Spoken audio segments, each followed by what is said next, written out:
आकाश सेन विशेष संवाददाता राजधानी भोपाल से लाइव जुड़ गए हैं। आकाश, वित्त मंत्री को आपने सुना, मीडिया से रूबरू हुए तो उन्होंने कहा कि सर्वस्पर्शी ये बजट रहने वाला है, यानी कि हर एक वर्ग को ध्यान में रखकर ये बजट तैयार किया गया और अब से कुछ ही घंटों बाद विधानसभा में बजट पेश होगा। क्या लग रहा है जब बजट पेश होगा तो हर एक वर्ग इससे जो है खुश नजर आएगा? निश्चित रूप से मध्य प्रदेश की जनता को भी यही उम्मीद है, प्रशंसा, और यही कारण है वित्त मंत्री जगदीश देवड़ा जो है 7वीं बार जो है सदन में अब बजट पेश करेंगे। और खास तौर पर अगर मैं बात करूं तो यहां पर भोपाल स्थित जो उनका निवास है, यहां वो जो है उन्होंने सुबह पूजा अर्चना की और उसके बाद बजट का एक लाल कलर का विशेष बैग जो तैयार किया गया था, उस बैग में बजट लेकर वो यहां से रवाना हो गए हैं। बजट पेश करने के पहले कैबिनेट विधानसभा भवन में होगी और उसके बाद कैबिनेट में इस बजट को जो है अनुमोदित किया जाएगा और उसके बाद सदन में वित्त मंत्री जगदीश देवड़ा इस बजट को पेश करेंगे। लेकिन जिस तरीके से जैसे कि बजट तैयार किया गया है, तकरीबन 3 माह पहले से ही बजट को लेकर तैयारियां शुरू कर दी गई थी और केंद्र सरकार का जो बजट आया था उसमें जिस तरीके से मध्य प्रदेश को जो तमाम मध्य प्रदेश के लिए खास तौर पर अगर हम बात करें तो 93,000 करोड़ रुपए से ज्यादा की जो है राशि मध्य प्रदेश को मिली है, उसको समायोजित करते हुए ये बजट तैयार किया गया है कि केंद्र का अंश भी मिल जाए और राज्य सरकार अपना अंश मिला के मध्य प्रदेश का तेज गति के साथ विकास कर सके, उसकी झलक जो है इस बजट में देखने को मिलेगी। साफ तौर पर मध्य प्रदेश के वित्त मंत्री हैं जगदीश देवड़ा, उन्होंने इस बात को भी कहा कि ज्ञान पर फोकस करके जो है पूरा बजट तैयार किया गया है। ज्ञान का मंत्र प्रधानमंत्री नरेंद्र मोदी ने दिया था। साफ तौर पर गरीबों की बात थी, अन्नदाता किसान की बात थी, युवाओं की बात थी, नारी सशक्तिकरण की बात थी और यही कारण है कि इस ज्ञान पर फोकस करके पूरा बजट तैयार किया गया है। और यहां से अब जो है वित्त मंत्री जगदीश देवड़ा उनके निवास पर पहले उन्होंने पूजा अर्चना की और उसके बाद यहां से जो है पूजा अर्चना करने के बाद वो है सीधे विधानसभा भवन के लिए यहां से रवाना हो गया।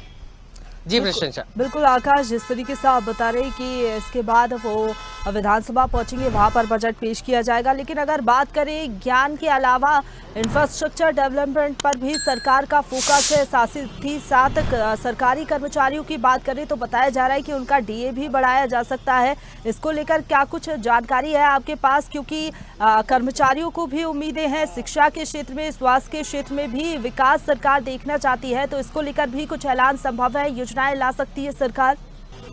निश्चित रूप से जिस तरीके से मध्य प्रदेश की मोहन सरकार का जो है टैगलाइन ही यह है कि विरासत से विकास, तो धार्मिक पर्यटन के साथ साथ मध्य प्रदेश में किस तरीके से इंफ्रास्ट्रक्चर डेवलपमेंट हो सके, इस पर सरकार का फोकस है। खासतौर पर अगर हम शासकीय कर्मचारियों की बात करें, जिस तरीके से आपने भी इस बात का जिक्र किया है, तो शासकीय कर्मचारियों को भी 14% डीए देने का ऐलान जो है वित्त मंत्री इस बजट में अपने कर सकते हैं। इसके अलावा अगर हम बात करें तो किसान कल्याण को लेकर भी 1,000 करोड़, पिछले साल से ज्यादा जो है 1,000 करोड़ रुपए का प्रावधान जो है किसानों के लिए, अन्नदाता के लिए मध्य प्रदेश की मोहन सरकार कर सकती है। इसके अलावा महिला सशक्तिकरण को लेकर भी सरकार का फोकस है। यही कारण है कि 15 लाख नई जो है दीदियों को ट्रेनिंग देने की जो प्रधानमंत्री नरेंद्र मोदी की जो स्कीम थी, उनको जो है 15 लाख से ज्यादा ऐसी महिलाओं को सशक्तिकरण के जरिए जो है ट्रेनिंग देने के साथ उनको रोजगार से जोड़े जाने की पहल भी जो है इस बजट में देखने को मिल सकती है। इसके अलावा शिक्षा की अगर हम बात करें तो शिक्षा के बजट में भी जो है तकरीबन 6,000 करोड़ रुपए के, पिछले साल के बजट से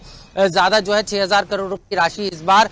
दी जाएगी। महिला एवं बाल विकास के लिए भी करीब 2,000 करोड़ रुपए से ज्यादा की राशि का प्रावधान पिछले बजट की तुलना में किया जाएगा। और यही कारण है क्योंकि डॉक्टर मोहन यादव ने भी पहले ही ये साफ कर दिया था कि इस बार का जो बजट है, अभी तक जो बजट आया है, क्योंकि पिछले साल की अगर हम बात करें तो 3.65 करोड़ का जो है बजट था और इस बार का बजट 4 लाख करोड़ से ज्यादा का हो सकता है। तो ये साफ है कि इस बार बड़े वर्ग को साधने की कोशिश होगी राज्य सरकार। खास तौर पर शिक्षा पर सबसे ज्यादा फोकस रहने वाला है, रोजगार पर लेकर, क्योंकि युवा रोजगार देने के लिए सरकार ने सीखो कमाओ योजना शुरू की थी, उस किस तरीके इम्प्लीमेंटेशन किया जाएगा, उसमें युवाओं को रोजगार से जोड़ने क्या कुछ किया जाएगा। और खास तौर पर निवेश किया, क्योंकि जीआईएस मध्य प्रदेश की राजधानी भोपाल में पहली बार हुई थी, उसके बाद एक निवेश का वातावरण मध्य प्रदेश में बना है, तो उसको लेकर भी कई बड़े ऐलान हो सकते हैं। अब से कुछ देर में मुख्यमंत्री डॉक्टर मोहन यादव की अध्यक्षता में कैबिनेट की बैठक होगी और बैठक में ही जो है इस पूरे बजट को, खास तौर पर अगर हम बात करें तो कल जो विधायक दल की बैठक हुई थी मुख्यमंत्री निवास पर, उस दौरान भी मुख्यमंत्री ने कहा था कि अंतिम